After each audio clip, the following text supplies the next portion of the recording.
¿Se ganan las batallas con armas poderosas o con los soldados? Este enorme enigma es revelado por el conflicto en los países de Europa del Este. Las guerras se luchan con armas, pero las ganan los soldados. El éxito de los ejércitos depende de la confianza de los soldados en la victoria. El conflicto de Ucrania es el ejemplo más concreto de esta situación. La mayoría de los soldados del ejército ruso no tienen idea de por qué están luchando. Los soldados rusos dudan de su presencia en el frente porque carecen de ideales y fe en la victoria. Como consecuencia de estos interrogatorios, muchos rusos se negaron a luchar por Vladimir Putin y cambiaron de bando. Especialmente el hecho de que los oficiales de alto rango cambien de bando durante la guerra tiene un impacto escalofriante en el líder ruso. Los veteranos del ejército ruso rechazan a Putin y sus ideales. Los oficiales rusos que han cambiado de bando se sienten cómodos llevando a cabo sus convicciones morales. Putin se siente como si estos oficiales y comandantes de alto rango lo hubieran golpeado en la espalda. ¿Qué pasos podría haber tomado Putin para obligar a los soldados rusos a esta situación? Porque los oficiales rusos creen que las acciones de Putin fueron inapropiadas. Durante el conflicto, los soldados rusos y los altos mandos de primera línea que se oponían a los planes de invasión de Moscú cambiaron radicalmente de opinión y la marea del conflicto ahora comienza a cambiar a favor de los ucranianos. En los últimos días el número de soldados rusos que se han rendido mientras eran observados de cerca ha alcanzado un cenit. Soldados y comandantes rusos que se rindieron y decidieron luchar por el ejército ucraniano se unieron a las divisiones militares de las Fuerzas Armadas de Ucrania. Incluían combatientes extranjeros. El grupo de la Legión de Rusia Libre es la fuerza militar más destacada.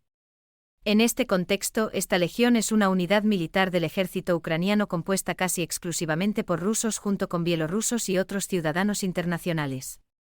Numerosos altos mandos bajo el mando de las Fuerzas Armadas rusas se unen a la Legión Rusa Libre y luchan por el ejército ucraniano, que es una de las características más notables. De esta unidad, además, miles de soldados rusos se unieron al ejército ucraniano en respuesta a la decisión de sus comandantes de hacerlo de acuerdo con este objetivo. 3 altos comandantes rusos de primera línea se han unido recientemente al ejército ucraniano. Además, las tropas rusas comandadas por estos 3 comandantes rusos que decidieron rendirse y luchar por Ucrania. Se unieron al ejército ucraniano. Los soldados rusos que no dejaron solos a sus comandantes, declararon que estaban satisfechos con su decisión y que apoyarían la lucha por la libertad de los ucranianos hasta la conclusión de la guerra. Según los informes, los comandantes y soldados rusos que se rindieron y se unieron al ejército ucraniano eran fuerzas de primera línea en la región de Donbass. La administración de Kiev, por otro lado, mantiene la privacidad de la información personal de estos 3 comandantes rusos que se unieron al ejército ucraniano, así como del personal ruso bajo su mando. A algunos de estos militares rusos que decidieron rendirse y luchar por Ucrania ahora se les han asignado nombres en clave. En el ejército estos individuos son conocidos solo por sus códigos de identidad, sin embargo su conflicto no está en el frente activo. Esto es demasiado arriesgado en las circunstancias actuales y se debe demostrar lealtad. Son responsables de proporcionar inteligencia vital a las fuerzas ucranianas existentes.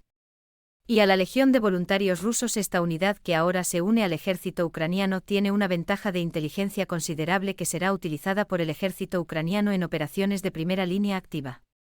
Así demostrarán su lealtad. En realidad, tales circunstancias ocurren con frecuencia en el campo de batalla. En otros términos, un número significativo de soldados y comandantes rusos se pusieron del lado de Ucrania y lucharon contra los soldados de su propio país. Después de la invasión rusa de Ucrania a instancias del presidente Vladimir Putin, un número cada vez mayor de ciudadanos rusos luchan junto a los ucranianos. Los soldados de Rusia que deseaban evitar la agresión de Vladimir Putin cambiaron de bando y se unieron al ejército ucraniano. En marzo de 2022 se estableció la Legión Rusa Libre. Se cree que cientos de ciudadanos rusos y bielorrusos sirvieron en la Legión de Rusia Libre. Putin es descrito como el adversario por los combatientes que han tomado las armas contra sus propios ciudadanos. Estos incluyen soldados rusos capturados y disidentes políticos que llevaron suministros médicos a los soldados ucranianos.